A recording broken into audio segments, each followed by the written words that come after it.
Irán busca apagar una revuelta histórica, aislando a millones y respondiendo con represión. Al mismo tiempo, crece la alerta militar en la región. Entre cortes de comunicación, testimonios y cifras alarmantes, el mundo comienza a ver lo que el régimen quiere ocultar. Eliana Viera nos cuenta más. Mientras las protestas sacuden Irán, Estados Unidos eleva su nivel de alerta en la región. Un funcionario confirmó que parte del personal de la base aérea del Al-Udeid en Qatar, la más grande de Estados Unidos en Medio Oriente, está siendo evacuado. Allí permanecen desplegados unos 10.000 soldados. La medida llega tras la amenaza del presidente Donald Trump de respaldar a los manifestantes iraníes. Esa misma base ya fue blanco de un ataque iraní en junio, luego de que Washington golpeara instalaciones nucleares de Teherán.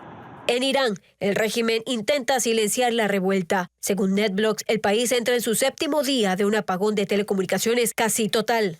Más de 90 millones de personas siguen aisladas del mundo. En respuesta, SpaceX activó acceso gratuito a Internet satelital Starlink para usuarios iraníes. La decisión se conoció tras una conversación entre Donald Trump y Elon Musk, según CNN. Pero dentro del país, el costo humano es devastador. Irfan Sultani, de 26 años, sería el primer manifestante de este levantamiento condenado a muerte. Él siempre quiso que la gente fuera libre. Hoy lo vemos de pie, bajo la horca. El jefe del Poder Judicial iraní indicó que se llevarán a cabo ejecuciones de los sospechosos detenidos en las protestas. En primer lugar, si queremos hacer algo, tenemos que hacerlo rápidamente. Lo siento, pero si el trabajo se retrasa, es posible que 2 o 3 meses después ya no tenga el mismo efecto.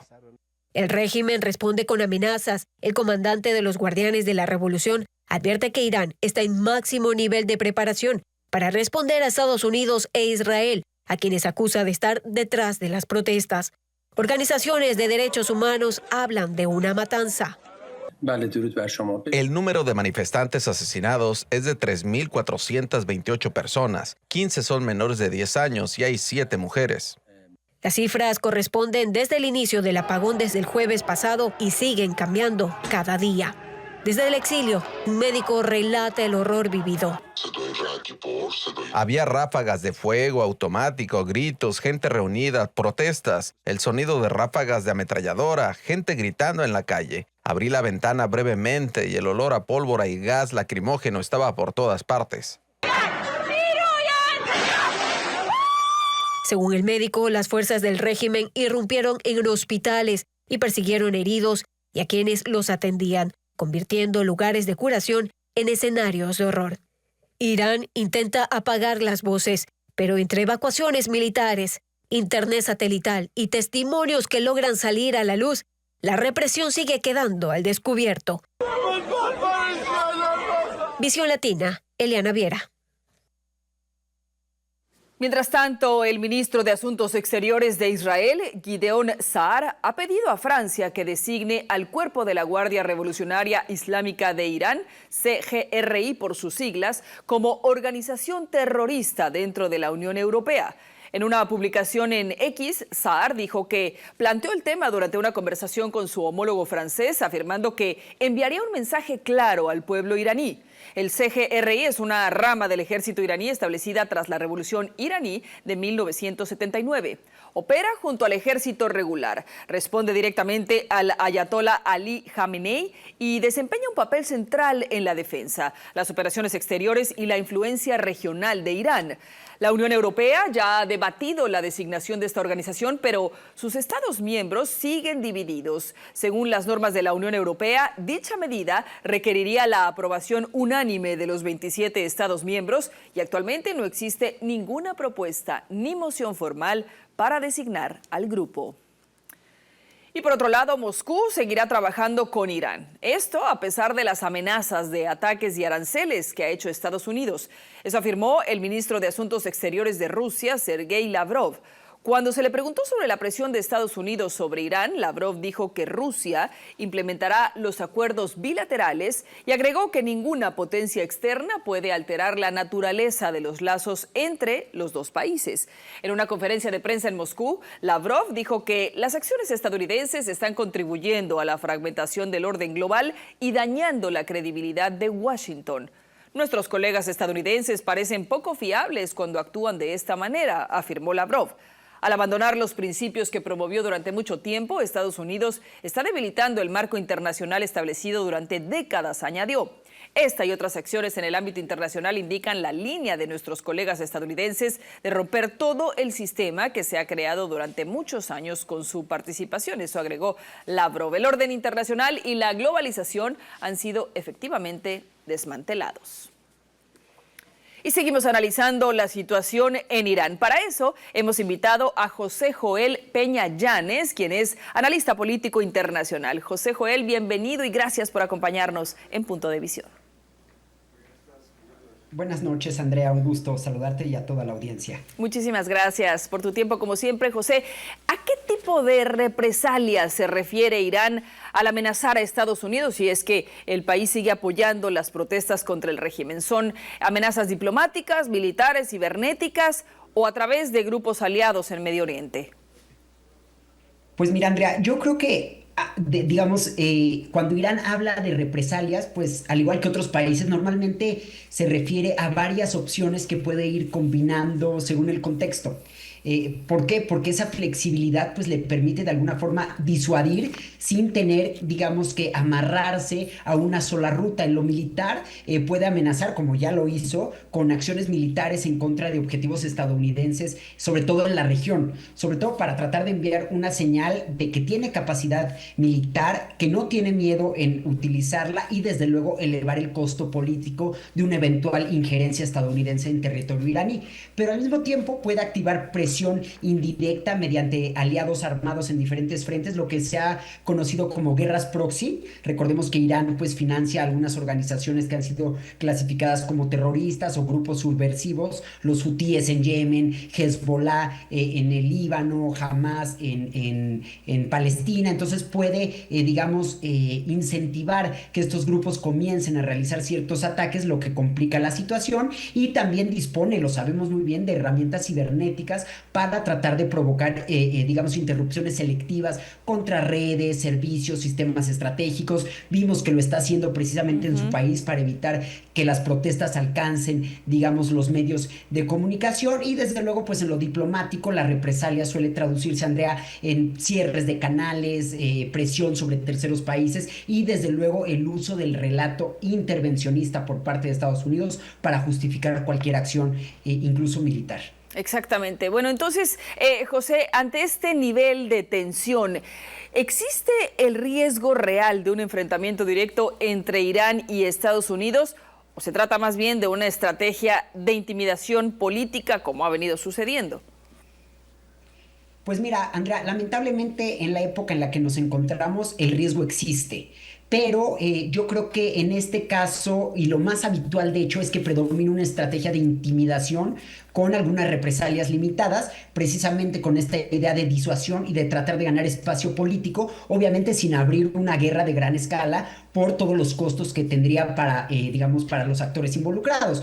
Irán generalmente busca un equilibrio entre, por un lado, demostrar que puede, infligir mucho daño, pero al mismo tiempo evitar un punto de no retorno que provoque una respuesta en donde sabemos que Estados Unidos tiene aliados en la región y desde luego en otras partes del mundo. Por eso es que lo más probable es que veamos como un patrón de acciones graduales, a veces indirectas, como ya lo mencionábamos, para tratar de marcar algunas líneas rojas, es decir, líneas que no se pueden cruzar. Sin embargo, pues el riesgo está latente, el riesgo aparece cuando hay personas fallecidas, cuando hay daños pues que son sensibles, hay errores de cálculo, desde luego, recordemos que somos humanos y estos se pueden cometer, y desde luego esto puede acelerar una espiral de acción y de reacción.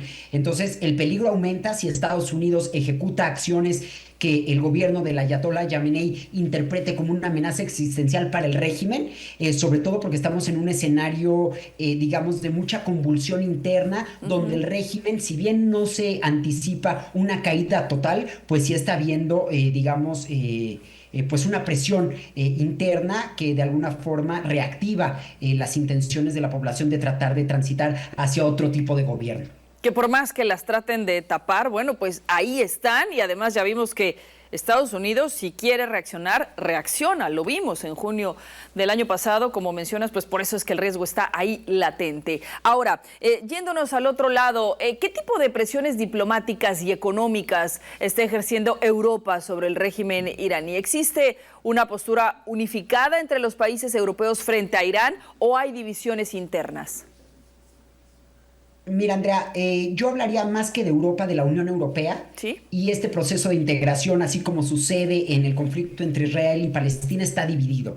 Si bien es cierto que la Unión Europea ha adoptado una combinación de sanciones selectivas, aislamiento diplomático, hace poco se le prohibió la entrada a funcionarias y funcionarios iraníes a las instituciones europeas en Bruselas, el congelamiento de activos, restricciones de viajes, sanciones que ya hemos escuchado, digamos, en otros conflictos internacionales, pero pues no se está apostando necesariamente por sanciones sectoriales de gran alcance en todos los casos. Es decir, no existe una postura plenamente unificada y pues las diferencias entre gobiernos suelen estar más bien en el grado y en el costo político que están dispuestos a asumir. Hay gobiernos, por ejemplo, el de los Países Bajos, algunos países de Europa Central, de Europa Oriental, que pues tienden a impulsar medidas, digamos, más duras y más visibles, pero hay gobiernos como el de Alemania y Francia que de alguna forma tratan de ser más cautelosos respecto de los instrumentos disruptivos, más disruptivos. Y no porque no les preocupe el escenario y lo que está viviendo la población iraní, que lleva ya muchas décadas sufriendo vejaciones y violaciones constantes de sus derechos humanos, pero de alguna forma lo que priorizan estos gobiernos es mantener algún margen de comunicación para tratar de gestionar riesgos de una eventual escalada, sobre todo pues por todas las consecuencias que puede tener un conflicto, digamos, de gran escala para la estabilidad no solo regional, sino internacional. Que ya, por cierto, pues se está empezando a salir de control. Hablando de las pérdidas humanas, ¿qué cifras manejan organismos internacionales sobre el número de muertos y detenidos tras las protestas? ¿Por qué es tan difícil verificar el número real de víctimas dentro de Irán?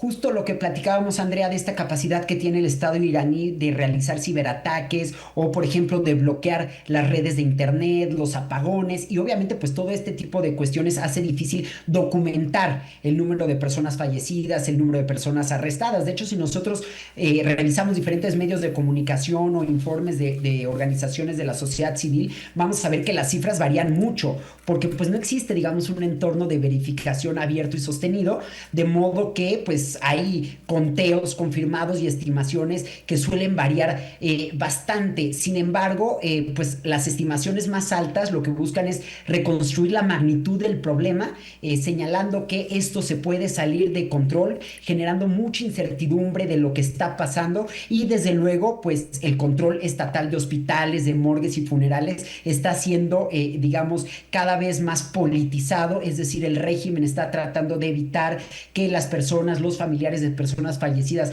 lo compartan en redes sociales o incluso realicen funerales para precisamente evitar un daño reputacional y que de alguna forma demuestre que, contrario a lo que el presidente iraní ha declarado, pues en realidad el que tiene el poder, que es el Ayatollah Yamenei, pues está utilizando tácticas de represión, de intimidación para evitar que este tipo de conflictos pues llegue a la médula del régimen y con ello se provoque, insisto, una transición a un régimen distinto, el que sea. Claro, pero que como ya mencionábamos, pues en estos tiempos hay cosas que son muy difíciles de ocultar y eso es lo que está pasando. Por último, José Joel, ¿qué impacto podría tener esta crisis en Medio Oriente y en la seguridad global? Es decir, nosotros, ¿cómo podríamos vernos afectados si esto escala por más tiempo? De acuerdo. Lo que platicamos también hace unos momentos, Andrea, la crisis puede escalar en primera instancia a nivel regional, sobre todo si Irán comienza a presionar a los diferentes grupos proxy que digamos que financia o que les otorga inteligencia o capacidad militar para que comiencen a realizar ataques aislados, tratando de, digamos, de dispersar la atención en el conflicto interno. Esto, desde luego, pues haría mucho más difícil la contención del problema. Y desde luego que un punto especialmente sensible, pues es la seguridad, sobre todo de rutas marítimas. Recordemos que durante el conflicto entre Israel y Palestina, que sigue totalmente latente, los hutíes en Yemen amenazaron con cerrar el estrecho de Hormuz.